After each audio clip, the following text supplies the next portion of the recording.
This clip was taken from the series Asking for a Friend, What We All Think But Think We Shouldn't.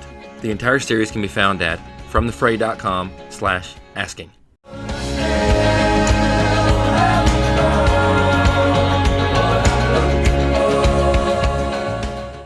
Here are two more causes of loneliness. Ecclesiastes 4, verses 5 and 6. Fools fold their idle hands, leading them to ruin. And yet better to have one handful with quietness than two handfuls with hard work and chasing the wind. Depending on your personality, you're going to naturally lean more into one of these than the other one, either being a lazy person or being a workaholic. Which one of these is more of a temptation to you? Either way, it's going to lead you to a very lonely life if you're not aware of this and you don't attack it. Laziness is the disease. Laziness is a comfortable path to destruction. And most of your translations say that. For verse 5, it says, fools fold their idle hands and eat their own flesh. That's a vivid description of what laziness will do for you.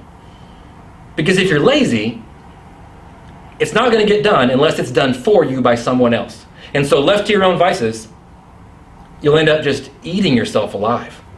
It's self-cannibalizing. How does laziness cause loneliness? Because relationships take a lot of work and sweat and effort. They're not easy because people are not easy. Relationships are not easy because people are not easy. If you've ever been married for 7 minutes, you know exactly what I'm talking about. Oh my word, marriage is hard.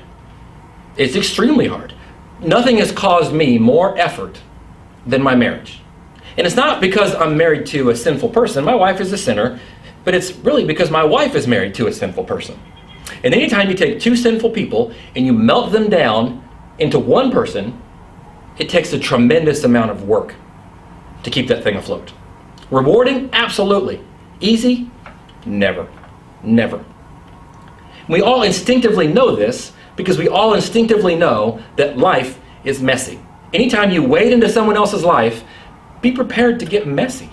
Everyone's story is messy. The reason I know that, the reason I know your life is a mess, is because I'm so intimately aware of the mess that is my life. I know a mess when I see one because I am one. I am. Just think about it. We all of us, have personal standards that sometimes we don't live up to. Maybe you don't eat the right food, you eat too much cake, you don't work out as much as you want to, you don't save the same amount of money that you think you should, whatever it is. We all have standards that we don't live up to sometimes. When you do live up to those standards, the temptation is to get prideful and boastful about it. That's why we have social media. That's why nobody takes a picture and posts it online without staging everything in the picture first. So we can put this best foot forward as if we're always exceeding our standards.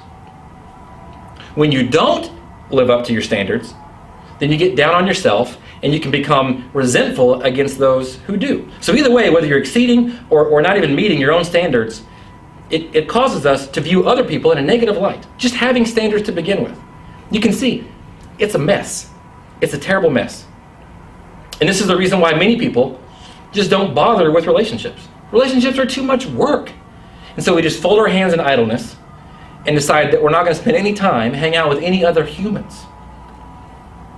It's so bad now, we know that everybody wants to not be bothered, just leave us alone, that you have to text someone's phone before you can call it. It's crazy where we've gotten to in a society. How isolated we're making ourselves.